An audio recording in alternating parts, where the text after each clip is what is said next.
Lay your hands on me.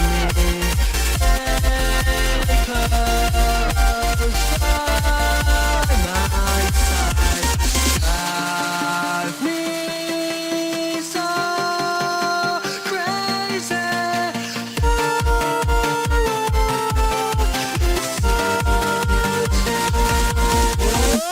Hello everybody, ScottPF may be here. Welcome back to my anime reviews. Basically, every week I will try to watch or rewatch an anime and then review it for you guys.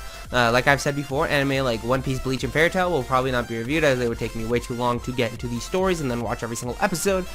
Maybe one day I'll do a special, but for now, it ain't happening. So let's get straight into it. Today, we're reviewing the highly anticipated anime from the spring 2016 bunch. It was a really big anime around that time, so I'm going to talk about it now because I felt like it. I didn't really know anything about this anime before it started. I saw the art and decided to wing it and just, try it out. I mean, you know what? Fuck it. This week's review is Kiznaiver.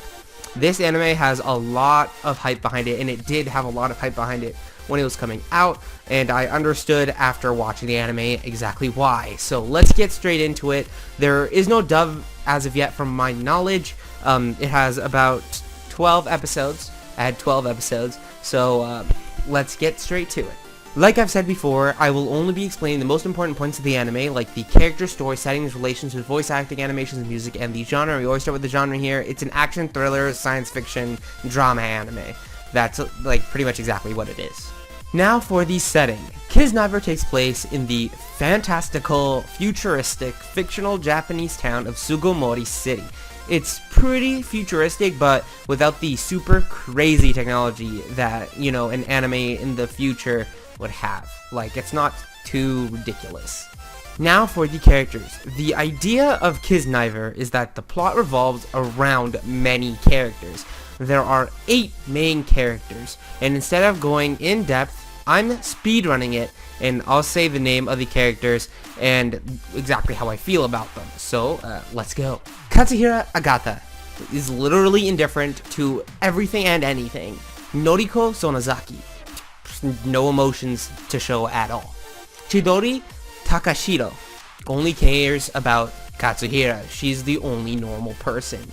Hajime Tenga, literally the cliche jock character. Nico Niyama, she thinks that fairies exist, and she thinks she can see them.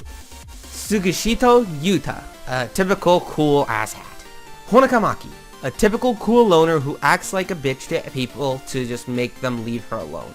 Yoshiharu Hisomu, a masochist. Now for the story. Bonded by pain.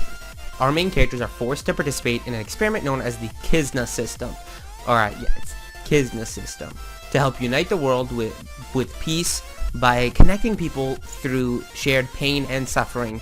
Each person is bonded and a part of the Kizna system known as Kiznaivers. Whenever a Kiznaiver feels pain, whether it's emotional or physical, it is split up between all of those who are part of the system, and everyone feels a part of that pain. Katsuhira and the other fellow characters follow the missions, and they are given these missions by Narco to make sure that the experiment is a success. Now for the animations. They were odd. I like them, but they feel off. Studio Trigger are the ones who did the animations for Kill la Kill and this anime, which I also thought were off. So, I mean, it could just be that Studio Trigger triggers me. It's not funny. It's not that they're bad. It's just that they felt off. Now for the voice actors. I liked them. No problems, really. Memorable and fit the characters. That's it. They just didn't feel like they were pushing any boundaries with how good they were. Now for the music. The opening theme song is a trance song. It's chill. It's weird not having a traditional song as an opening, but it's not bad. I actually thoroughly enjoy it. I personally very much like it. I have it on my phone, so if there's a remix of it over at TJ Joe's YouTube channel, you can check that out. I really like that opening. I'm pretty sure it's what I used for the intro of this video. And the background music is great as well. Now, for the rating part of these reviews. As a rating, I split it up into 5 different categories: the voice acting, animation, story, characters, and overall enjoyability. And so we start with the voice acting always here. It's going to be a 15 out of 20 from me. I liked the voice acting a lot, but I didn't feel like they did anything special. They were memorable, they fit the characters, but none of them were really wowing anyone. Animations, 18 out of 20. Like I said before, I really enjoyed the animations, but they just felt a little bit off to me. Weird animations, like weird animation styles specifically, really bother me when they're all over the place. But like, I mean, they weren't bad. It's not like they were bad at all. It's just that they were odd to me, just not my kind of thing. Story, 17 out of 20. It was going so good for so long. The idea behind this story is amazing for this anime, but then they decided to cut the fun stuff and short and decide to just hit us with the serious stuff really fast, way too early, and it felt like a mess to me. Don't get me wrong, it was all very interesting, but for fuck's sake, it was way too fast. It was super rushed. The story was so interesting until they started like giving us and just spewing out the seriousness to try and force you to make you feel something, and it even though they haven't taken enough time to work on the character development at all. Like, some characters did get character development, but not enough for me to feel like it was time to hit the serious stuff. 13 or 12 episodes for this show, it was too short for a series like this. It was too short. They should have done it much longer. It should have been longer. Characters, 10 out of 20.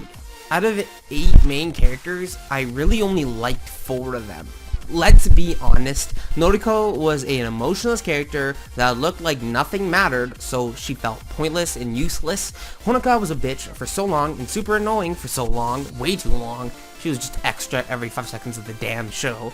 Sugihito, changing from being a girl-thirsty man toy to all of a sudden being that cool, chill guy who's super nice, was way too fast and way too forced. Super extra. It was crazy. And then with Hajime not having any character development, and with the main character's only real thing for like so much of the show just being oblivious, it was really hard to like watch this show sometimes. I liked some of these characters, but holy shit was it hard to like them all. Enjoyability, 12 out of 20. 12 episodes for this show, it was way too short. There isn't any time for character development, and some that were developed, they were nice, but some characters were pushed to the side and I didn't really like that. And they needed more time, in my opinion. It was going so good for a good few episodes, but then they started getting serious really fast and it felt super rushed and awkward. I didn't even mind the really serious change. I thought it was pretty good, but it should have happened much later and after more character development, and just the end of the whole show was just a bit weird and it was disappointing. Overall score, 70 out of 100, 70%. It was good for a while, but then it was rushed to hell, and it really rubbed me the wrong way. A B grade from Sanime. I hope you enjoyed the video. In the description, there should be a link to watch it over on Crunchyroll. Thank you guys for watching. ScottyPF may be out. See you guys next time.